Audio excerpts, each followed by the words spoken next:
Divine Intimacy number 51, the Doctrine of Jesus. Presence of God. Behold me at your feet, O Lord, that I may hear your doctrine, the doctrine of eternal life. Meditation 1. The truths that Jesus taught are so important and essential that to know them or not, to believe them or not, is a matter of life or of death. His doctrine is not optional. Rather, it is so essential that we cannot attain eternal life without it. Whosoever believeth in him may have life everlasting, but he that doth not believe is already judged, because he believeth not in the name of the only begotten Son of God. John 3:16, 18. Compared to the truths taught by Jesus, all others are insufficient. Because the doctrine of Jesus is absolutely indispensable, he proved its truth by miracles in order to help our weak faith to adhere to it. To the blindly obstinate Jews who refused to believe in him, he said, "The works which the Father hath given me to perfect, the works themselves which I do, give testimony of me." John 5:36. When the disciples of John the Baptist asked him if he were the Messiah, in whom they were to believe, he answered simply, "Go and relate to John what you have heard and seen. The blind see, the lame walk, the lepers are cleansed, the deaf hear, the dead rise again." Matthew 11:4-5. The Gospel almost always concludes a recital of the wonders performed by Jesus with such words as, "And his disciples believed in him." John 2:11. All wondered and glorified God. Mark 2:12. Jesus is the only teacher who can guarantee with miracles the truth of his doctrine. Meditation 2. Jesus wants everyone, even the simple and the ignorant, to understand his doctrine. He often said that he came especially to evangelize the poor. Jesus is not a teacher seeking glory and praise. He seeks only the good of his disciples. He uses simple language which can be understood by all, and he illustrates the most sublime truths by very ordinary things. Thus, for example, he uses the water in the well to represent the living water of grace, and the vine to explain the mystery of our union with him, the true vine. Further, Jesus does not wait for us to seek him. He is the master who goes himself in search of his disciples, and he seeks them everywhere, in the tax collector's office, in the homes and haunts of the publicans, in the streets and squares in the country.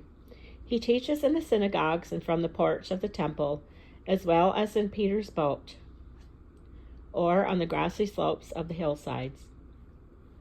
He welcomes Nicodemus at night and stops at the well of Sichem to wait for the Samaritan woman.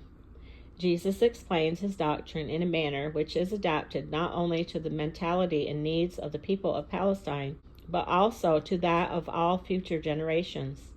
His words are always living and timely, suited to the needs of every age and every people.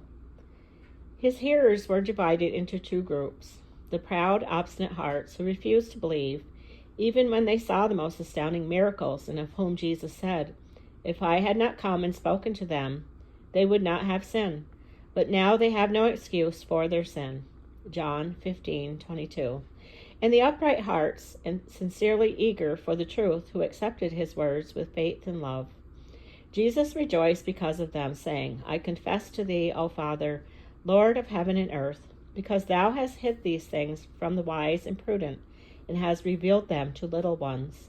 Matthew 11:25. Colloquy. O Lord my God, thou hast indeed the words of life, wherein, if we will seek it, we mortals shall all find what we desire. But what wonder it is, my God, that we should forget thy words, when our evil deeds have made us so infirm and foolish. What is this, Lord? How blind of us to seek repose where it cannot possibly be found.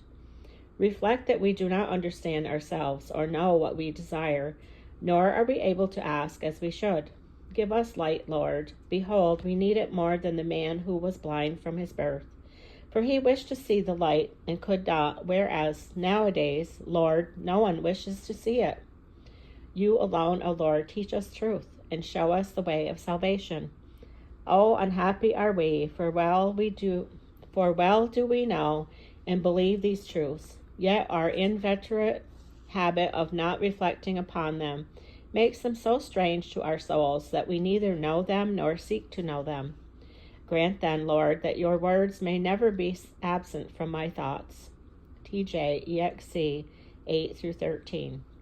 O Jesus, do not permit me to allow myself to be attracted by maxims and doctrines which do not come from you. What will it profit me to possess every kind of knowledge if I do not know you, O Lord, and the truths which you came to teach us? Do not permit me, O Jesus, to be content with superficial knowledge, but give me the light and the intelligence I need to penetrate the profound meaning of your teachings. Your words will not be made clear by reasoning and eager studying, but by humility, love, and an ardent desire to possess you. Create in me, O Lord, a heart that is upright, humble, sincere, and able to love and understand the meaning of your divine words. O my dear Master, I lay open my soul before you, as I would expose a piece of linen to the rays of the sun. I kneel before the tabernacle, knowing that I shall learn much more from you in prayer and recollection than in pursuing learned books. But, O Lord, I shall never leave your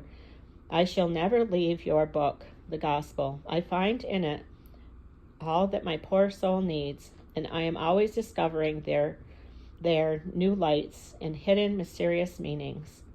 TCJ, Story of a Soul 8. O Lord, grant that I may understand the words of your gospel, and I shall be sufficiently wise. End of number 51, The Doctrine of Jesus.